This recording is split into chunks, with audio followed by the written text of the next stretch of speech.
Welcome back to the show, everyone. Today we have Amy Shoenthal on here, and she is a journalist, marketing consultant, and the author of a book, The Setback Cycle. And it's a book about how today's prominent founders and leaders overcome obstacles to find success. So I'm sure a lot of our audience can relate to that. So this is a book that they're going to want to keep on their radar. Amy shines a spotlight on leaders who have been historically underestimated, yet are doing the work to solve society's biggest problems. She also works with organizations to help their employees and managers confidently lead through tumultuous times, offering the tools to help their teams navigate their own inevitable setbacks together. So, Amy, again, welcome to the show. Thank you so much for having me. Don't forget, for our audience, you can build a thriving freelance business using corporate skills you already have with my Corporate to Contract Core course. You can take the leap by going to corporate2contract.com and use the code podcast. You'll get $100 off. So check this out at the bottom of the show notes. Let's jump right in, Amy. You know what? Actually, Amy, we're going to do something different with you. Ooh. I know. You're the guinea pig. So I almost said, let's jump right in and talk about your business, because that's what I always start with, because I love starting. It's a business podcast. Let's just talk about your business. But I had a brainstorm while I was driving this weekend. I said, I kind of want to start the podcast with a different question. So you get to be the first. If you could tell yourself one thing when you started out on your entrepreneurial journey, what would it be? You've got this. You've got this. Good. You're gonna be able to do this so much better than you ever thought you would be able to do it. So don't be afraid. I like it. Okay. So now we can jump into your business. Tell us a little bit about you as a writer, as your background with marketing. I noticed that you interviewed Tory Burch, Marie Kondo, two big names. That's got to be really exciting and fun. Tell us a little bit about this business of yours. Of course.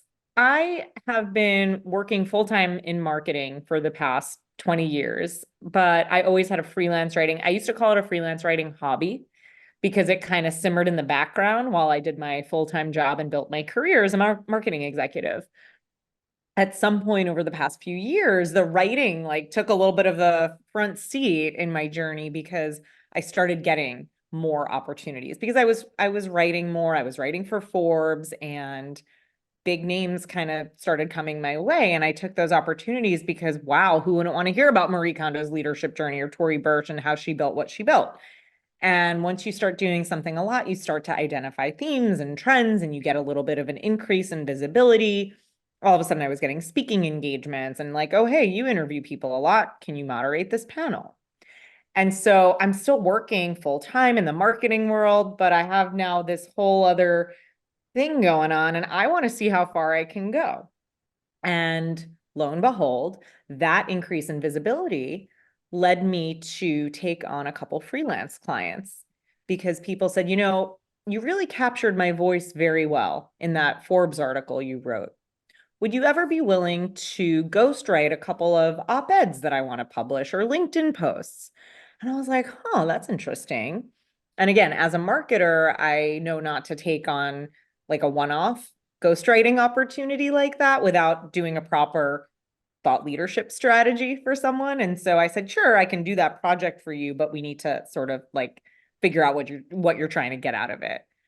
And so I started doing it slowly on the side here and there. And eventually it started taking off. And so in 2023, again, I'm still employed full time, but I formed my LLC. I made a website. The website was password protected. The company I named Visionaries Collective.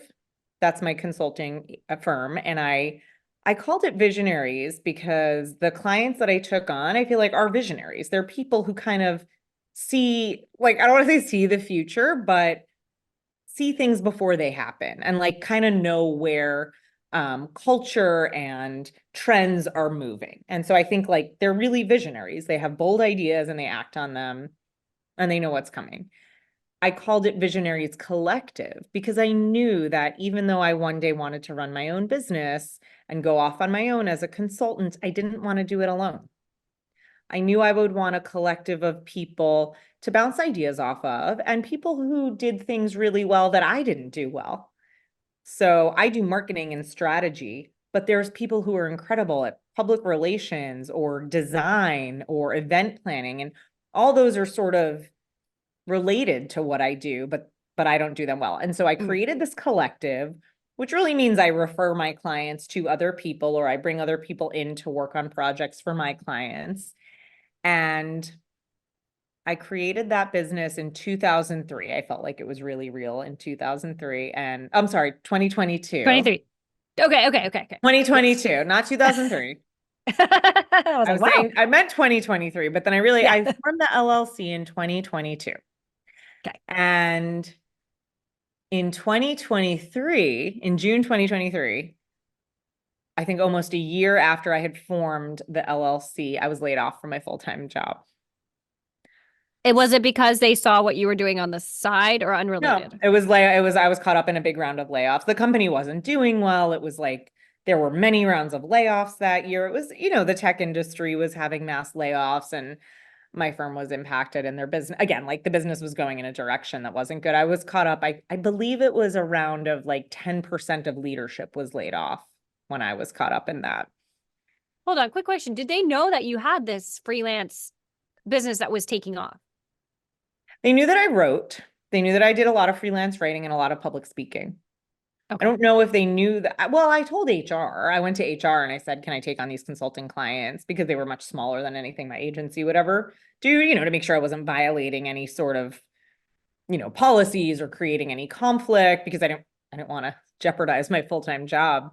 But I don't know if everyone knew I was doing that. I mean, I kept my website password protected because I didn't really want to like go public with that.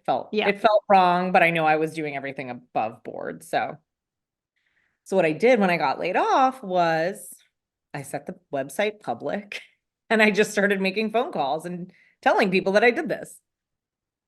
3 months after I got laid off, I had almost replaced the entire salary that I was going to no longer have, Wow. just by telling people I did it. But I think the lesson and the reason I'm talking about this in this way is because I saw the way the business was going. I saw, how I was treated once I became a mother, and I didn't ignore the signs. And I built my own business and I seized the opportunities that came my way. And I didn't keep the like blinders on and say, well, this is my full-time job. I'm only going to focus on this. Like I said, okay, this isn't going to last forever. I need to build like a life raft away from it. And that's exactly what I did.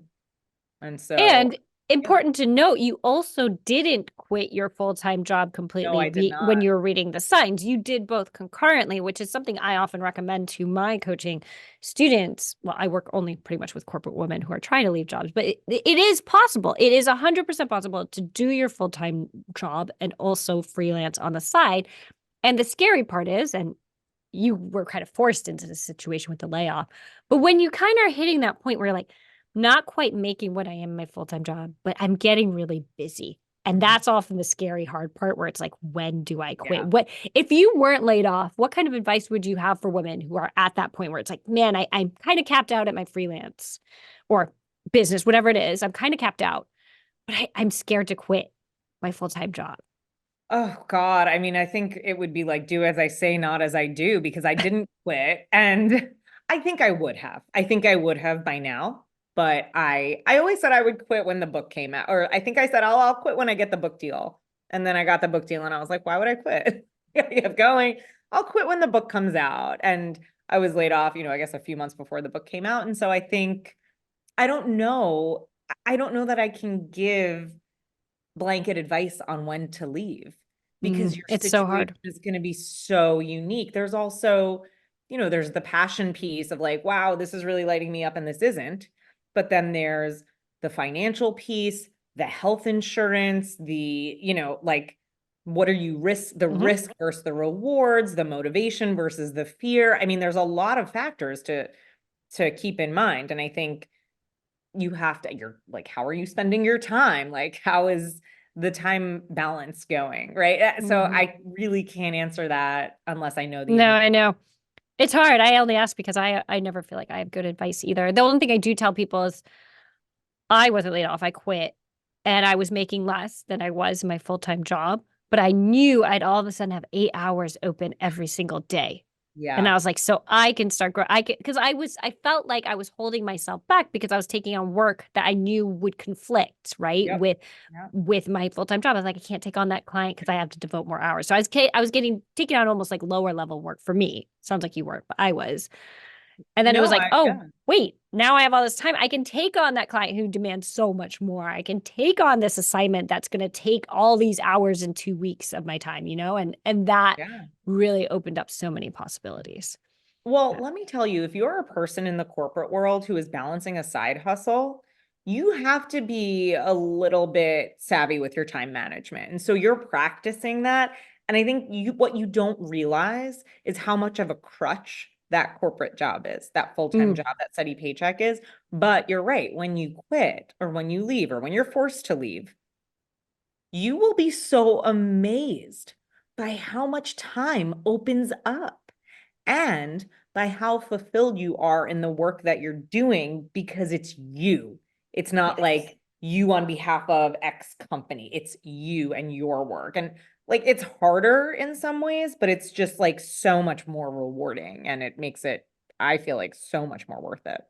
Mm, totally agree. So I just have to ask, what are some of the best stories you've heard? Maybe give me top two that you've heard that when you've interviewed people. Best in what way? Like I don't biggest know that resonated with you setback? that no, that just stuck with you and you're like, that was a good story. So subjective. So subjective. I mean, I don't have a favorite. I will say that. But the book, The Setback Cycle, is really a collection of stories of inspirational leaders and founders who worked through different kinds of setbacks. And some of them were, involved like people getting stuck in the corporate world and wondering what they would do if they were ever to leave their job. And so I can give an example of that since that's kind of what we're talking about. So there's a woman named Kate Luzio. She's the founder of Luminary, which is a professional networking and career development platform focused on the career advancement of women, but it's inclusive to all genders. And so she actually spent 20 years, almost 20 years, in banking. She was, I believe, like a managing director. She ran like a huge division at like JP Morgan and HSBC. Like she had a huge banking career and she was sort of in line to be like the CEO of a bank. And it took a conversation with one of her mentors who said, okay, like, do you want to be the CEO? Because if so, here's what we have to do to get you there. And she said, I don't think I do want that. I don't think I want that. I feel like I should want that, but I don't. And the mentor said, well, what about your job is really lighting you up? Like, what's the thing you enjoy most about your job? And she said it's the managing and mentoring of women in banking, because if you think of banking as an industry, it's not very welcoming to women in general. And she had had so much success in her career and worked her way up in this field. And she noticed the hesitations that other women had, or like the doors that weren't being open for them. And so she really like kind of guided them through it. She wanted to elevate more women in their careers in her industry. And basically, when she realized she did not want to be the CEO of a bank, she realized that she had kind of maxed out in Mm. her career. She had plateaued. So she left banking. She had really, she wasn't exactly sure what she was going to do, but she knew what her like purpose was. She knew what really lit her up. And so 3 weeks after she left her cushy banking job, she created the business plan for Luminary, which is this they have this beautiful co-working space in New York City, and they go on the road to help, other spaces and other professional networking communities in other cities. But what they really do is they kind of like create this like these like mentorship circles and peer networking, and they create like all kinds of events and ways for people to help each other throughout like every season of their career. And so she left this big banking job to start a small business, but she's having the impact that she always wanted to have, and she's doing it in a much bigger way. And she's doing it not just in banking, she's doing it across industries now. And so that's one of my favorite stories. Oh, I like that. We'll have to link to them in the show notes because For sure. I mean, this podcast is interviewing women. The audience is mostly women, so just it resonates right down there for me too. I love it. Oh, for sure. So, you left well, you didn't leave. You got laid off, but you started your business, a Visionaries Collective, or you had it messing this up. You got laid off, you had your business, you went full time. Good. Got it. All right. How did you find yourself managing your business and personal life once you got to that point? Because often what happens, I think, is you get really hyper focused into your business, and all of a sudden you can work really early in the morning, really late at night, which you might have been doing before, but now you're, especially if you work from home, it's Mhm. your office is right there all the time. There's no Oh yeah. separation. Did you have to have some kind of shift where you started separating yourself? How do you manage that time work ethic right now? When I was laid off, my whole world opened up. The biggest, the most freeing thing of not being in the corporate world was not being attached to Slack. Oh, Love Slack, love Slack. I get it. It's great. But just feeling the compulsion of like, oh oh, my God, does someone need me? Is someone trying to get in touch with me? Like, what? Running my own business, I can put my own boundaries in place. Do you know what I mean? Like, I answer to me, I tell my clients when I'm available. If I don't respond to an email for a few hours, like they understand. If there's something urgent going on, I usually know about it. They can text me. I'm not beholden to the company Slack. And that's just the biggest thing. Also, I have to say, when I was working full time, I was also, the last 2 years, I have a 5-year-old daughter. I was a parent. So I'm getting my kid to and from, well, to school. I have someone who picks her up. Getting my kid to school in the morning, generally waking up early to either write an article or work on the book. Like I wrote a whole freaking book while I was full-time employed, And congrats. That's no easy feat. Uh, but Hat when off you're to you. when you're motivated to do something, you do it. Like you find the time. And I'm not a morning person. But you better believe I was setting my alarm for 6 a.m. many, many mornings so that I could be up for at least an hour before my daughter got up, before I shifted into mom mode. And then when I was done, dropping her off, I would either commute into an office or I would come back home and shift into work mode. And so I really treasured that morning of the morning was mine. It was mine to do what I wanted with. It was before I logged on. But once I didn't have a full-time job, like, yes, I still had my mornings, but I then also had like the whole day, you Yeah. know? And yeah, of course, so I'm spending those days, those first few months just making phone calls, telling people, here's what I do, and here's what I'm good at, and here's what I can do now because I am available. But the thing is, like, I knew what I was capable of because I had been freelancing for so long. And so that Mm. identity shift of like Amy from X company or like Amy as a consultant herself, no one had heard of Visionaries Collective. It was myself, it was my own reputation that I was going off of. People were excited. People were excited to work with me. People were Yeah. excited to hear I was available. Like, oh, my friend needs this. Let me set you up. You know what? I thought my friend needed this, but I need it. So I remember I got laid off in June and it was August. I was actually on a family vacation in August at the beach when I had like a couple small clients that I had continued with, but like I secured my first two really big contracts in August and I was like so happy. And I was on the beach, I was on vacation when I got those emails saying like, yes, confirmed, love your proposal, gonna work together. I got two of them that week and that was it. You know what I mean? Like that set me up and those remain my foundational clients. And then I take on projects here and there and I, work with some other people, but yeah. You know what? I always say don't underestimate letting anyone and everyone know that you are available. And this is actually, I think it's the first point in my sales or marketing module in my course is like just tell anyone and everyone you know. And that includes personal because people think, well, my best friend can't use my services. So why? I mean, like I can let her know, but I'm like, no, no, no, but she might know someone who knows Well, someone, or let you me don't know. tell It's you, just, oh, story, yes. my best friend had just gone to drinks with her company's head of marketing, who needed to hire a consultant just around the time when I was laid off, and I'm still working with that company. So, like, don't discount your best friend who is in an entirely different industry and doesn't know anything about your industry.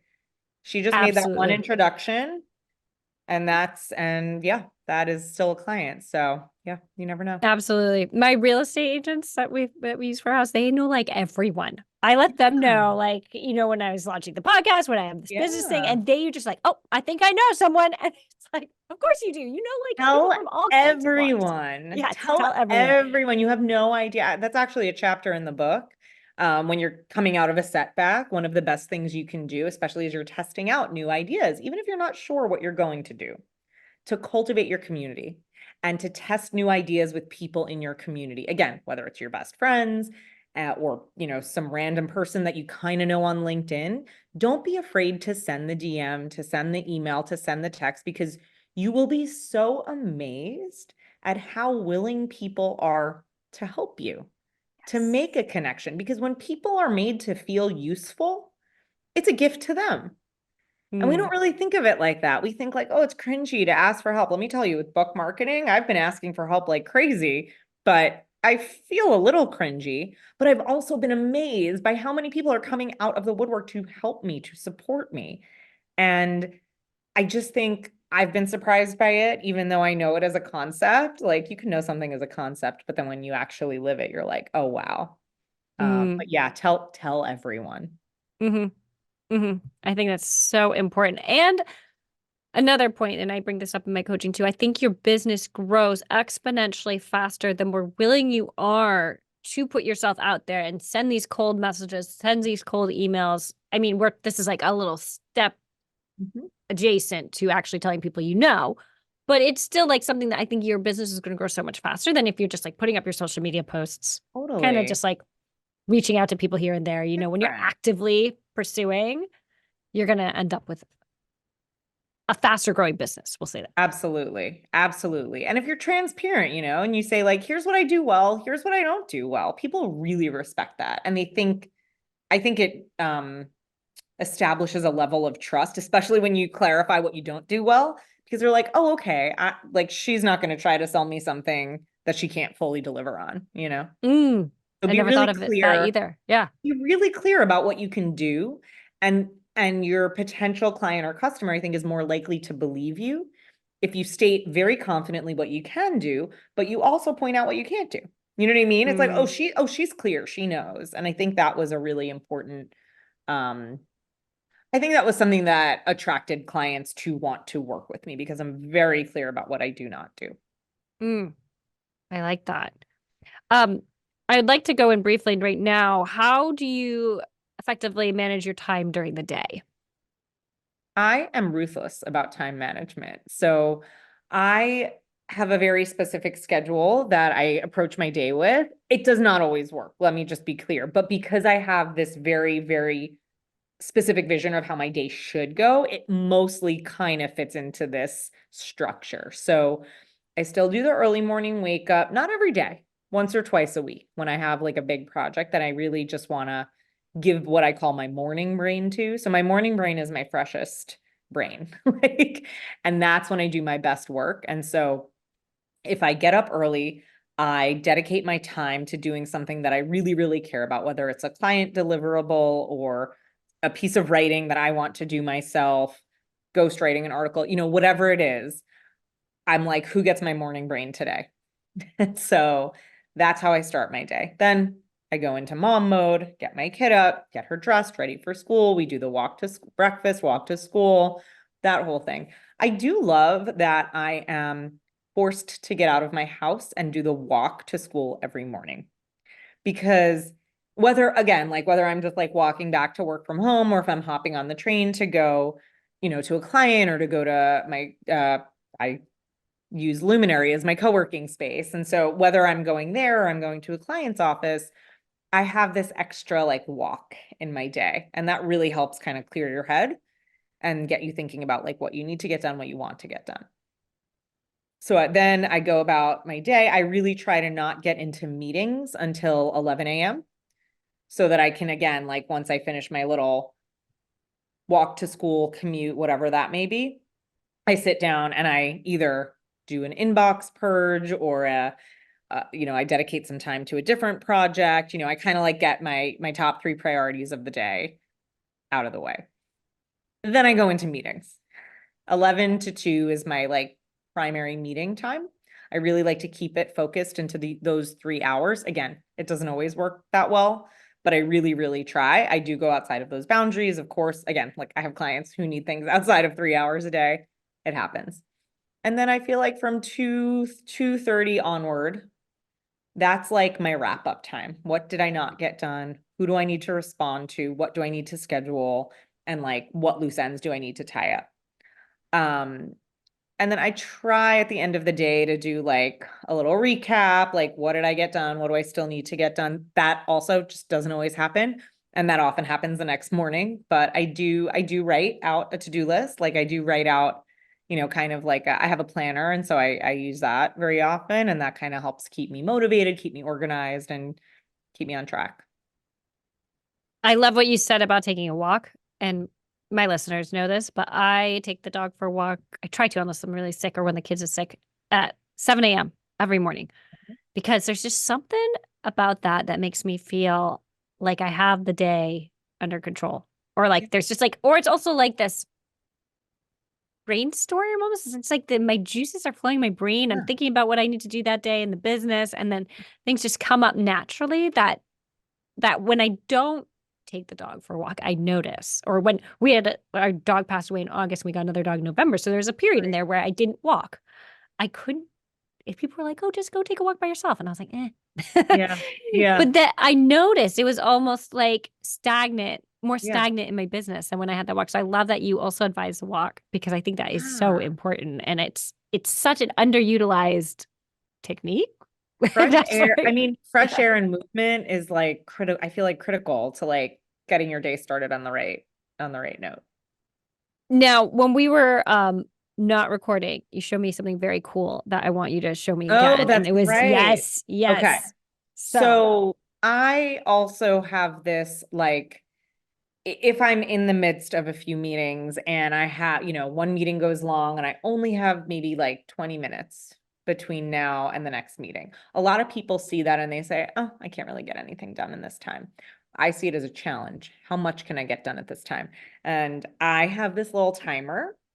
It has a 15-minute option, a 30-minute option, a 60-minute option, and it has a 5-minute option. And mm, so you pop it down and it look at starts that. counting down. And this is also very helpful. Like in my like first thing in the morning, if I come back from my walk and I'm like, oh, I'm really dreading this task, but I really need to get it done, or I really need to make headway on it. If I say, okay, I'm gonna force myself to take 30 minutes and just knock this out, go. And it's like, okay, I can give 30 minutes to this thing. It makes it more attainable. You know what I Oh, mean? And if absolutely. that timer's going for 30 minutes, like, yeah, I will get distracted. I'll look at my Gmail. I say, stop. No, I'm in my 30-minute block. I have to do the thing. And so I think it really helps focus you if you're dreading doing something, but it also gives you that like, oh, that like almost frequently wasted time between meetings where you think you can't get something done. I'm like, no, no, no, let's see if I can get something done. You'd be surprised by how much you can get done in 15 minutes if you focus on a task. It's unbelievable.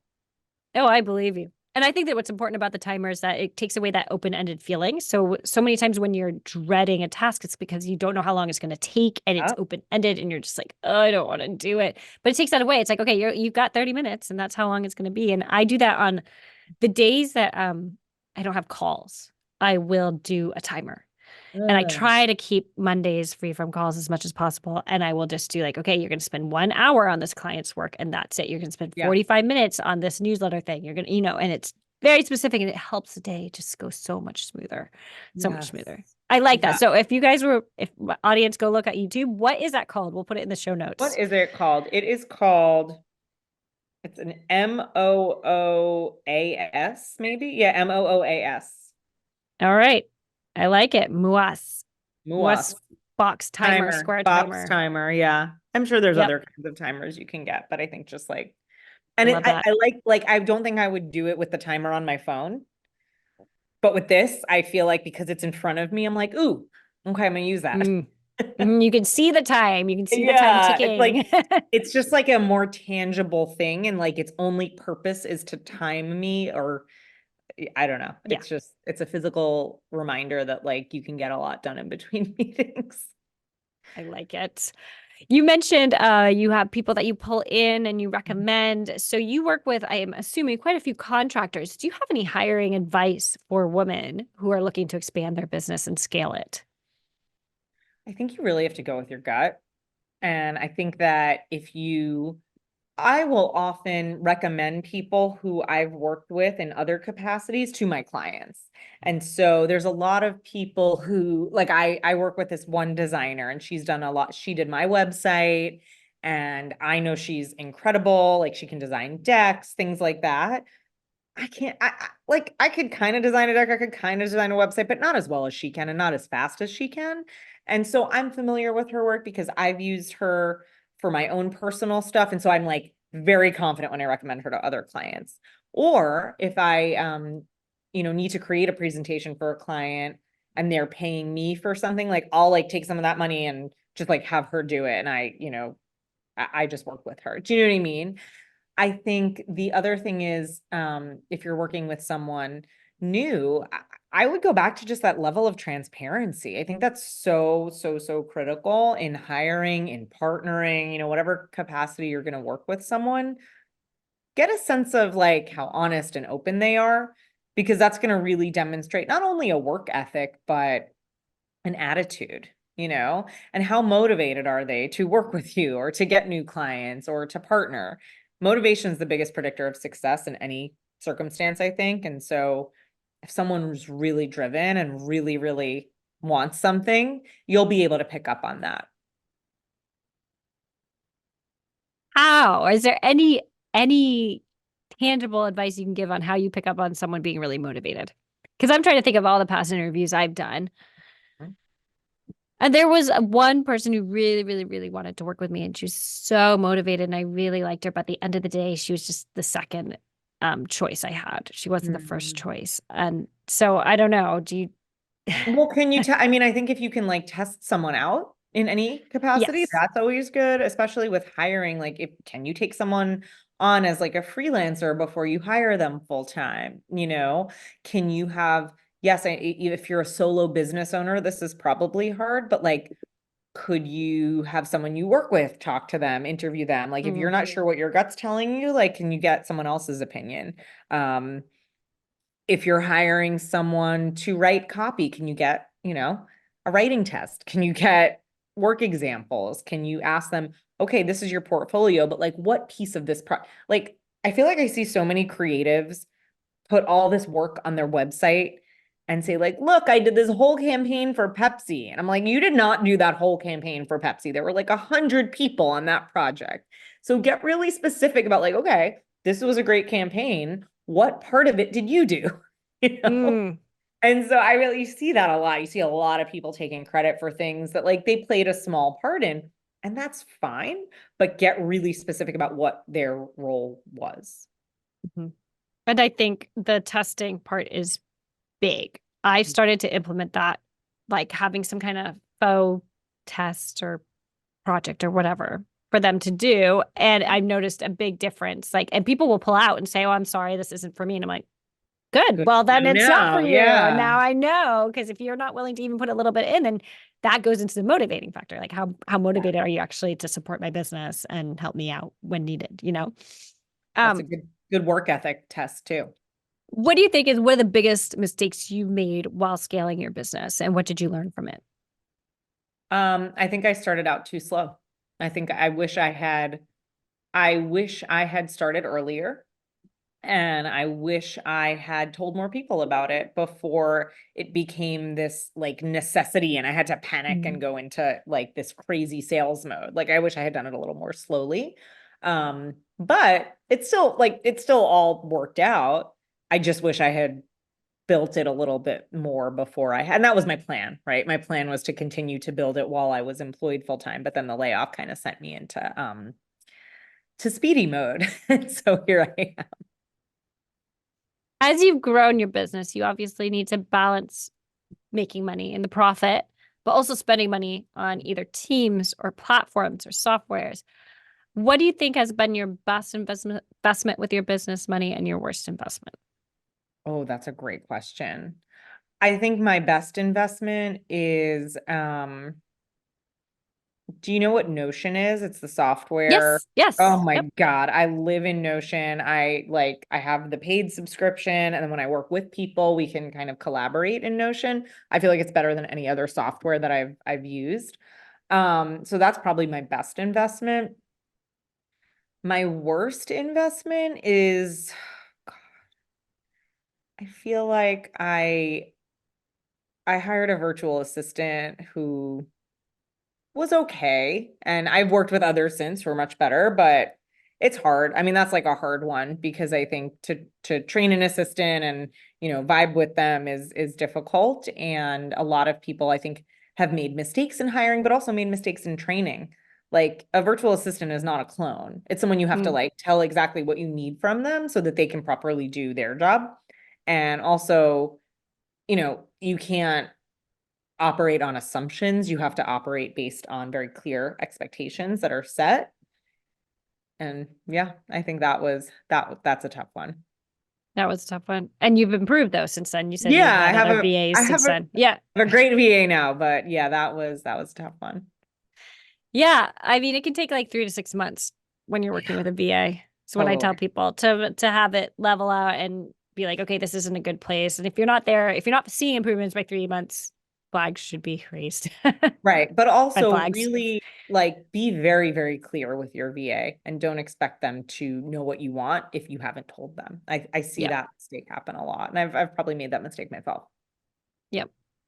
So I have to ask, what is your best marketing advice? Because you worked in marketing and you still do some stuff with marketing. So what is your best marketing advice that you have for, okay, let's say freelance businesses, because that's what your background is. Yeah. Well, I would say know your audience. Who's the audience that you want to reach? What do they want? Meet them Mm, there. I mean, that's like marketing 101. Who's your audience, whether it's a customer or potential client? What do they need? And how can you fill that gap for them? mhm, Whether you mm. sell a product or a service, or you're a freelancer trying to land a big client, like what need can you fulfill? So I do marketing consulting, I do fractional CMO work. And a lot of what I do, yes, is come up with campaigns for big marketing, splashes, launches, things like that, initiatives. But what I also do is I organize marketing teams to set up processes and systems and staffing that works for them. And so what you're specifically being hired for might not be what you end up doing, because what happens is I end up acting as a mentor, an executive coach, a presentation. Like I have one client who, whenever she's getting ready to do a big presentation, she calls me and I rehearse her for it. You know what I mean? That's not necessarily like the CMO or marketing consultant role, but it's a role that I have taken on because of just like the dynamic between myself and these clients. So I think lay out what you can do, but then be open to like, what can you really do? Right? Mm. Yeah, I can come up with a great marketing campaign, but what I really do is I make these clients feel supported. Like they know they have an advocate, they know they have someone who has their back, who wants them to succeed, who wants to set up their entire team for success, and who wants to see them, kind of elevate in their position. So, and then if you're along with them for the ride, like that only goes to help you. So, yeah. Yeah. Yeah. So what advice do you have for other women as they try to grow and scale their business? And why do you think some women hit roadblocks and just plateau? That's a big question. I think one of the roadblocks women especially hit is self-doubt. I think a lot of us think, well, I can only go this far. I have certainly fallen into that. Like, oh, I made this much money at my marketing firm, so I'm not going to make more than that as a consultant. Not true. Lies we tell ourselves. You can Yeah. do that and more. And if you keep reaching higher, you will get there. You just have to practice and ask for feedback and just keep going. Just keep going. We can get caught up in a lot of self-doubt narratives, but when people show you like what you are capable of, listen to them. Listen to Mm. them and start maybe telling yourself a different narrative. Because if you want to tell yourself you're bad at something, you'll find the proof. But if you want to tell yourself you're good at something and you're capable of more, you can find that proof too. Mm. I hired a coach in my freelance career, probably 3 or 4 years into it, because I kept hitting this plateau of like a certain salary. And I think it's because the narrative I told myself was, oh, wow, this is like 30,000 more than I was getting paid at my job. This is great. And so I became satisfied. But then after a few years, I was like, but why can't I reach any higher? And one of those things was that narrative. Like you just like, I just for some reason got that number in my head and thought this Yep. was good and this is Yep. fine. And then I kept trying and trying, but it just never happened. And it was because this little narrative that was just like, well, you should be happy here. This is great. But And like I could, that is probably true. And you could be happy there and you can strive for more. yes. Well, Like I just wanted to because, start making more, and that's of what course, the of issue was course. because I was like, I Yes. feel like I can, but why am I Yeah. stuck here year after Yeah. year? And I think it was Yeah. that little narrative, that little thing I told myself. And it's crazy how you can get a thought lodged in your head, and then that just becomes a dominant thought. Totally. Yeah, Totally. yeah. It's really interesting. So thank you so much for sharing your knowledge. Really appreciate it. And I think our audience will as well. Where can we find you if any of the women listening want to connect with you or men listening too? Because I know we have some male listeners. If anyone wants to connect with you, where do they find you? On Instagram, I'm at Amy Show, AMYSHO. I have this book coming out, so I created a website for it, thesetbackcycle.com. So you can pre-order the book there or you can connect with me there. And I'm on LinkedIn. I'm on some other platforms too, but Instagram, LinkedIn, and thesetbackcycle.com. Awesome. All right. What is one philosophy, mantra, or quote you try to run your business by? Keep aiming higher. You have no idea how capable you are. Yes. Yes. Yes. I like that. Thank you. Thank you. Thank you. And if you're part of our audience, you liked this show and this episode and you liked what Amy had to say, please do us a favor and share it. Share it on your social media, share it with your friends because they will benefit from what Amy had to say. So until next time, you can find me on LinkedIn or tag me on Instagram at the Kiri Mohan. Thank you again, Amy. Thank you so much.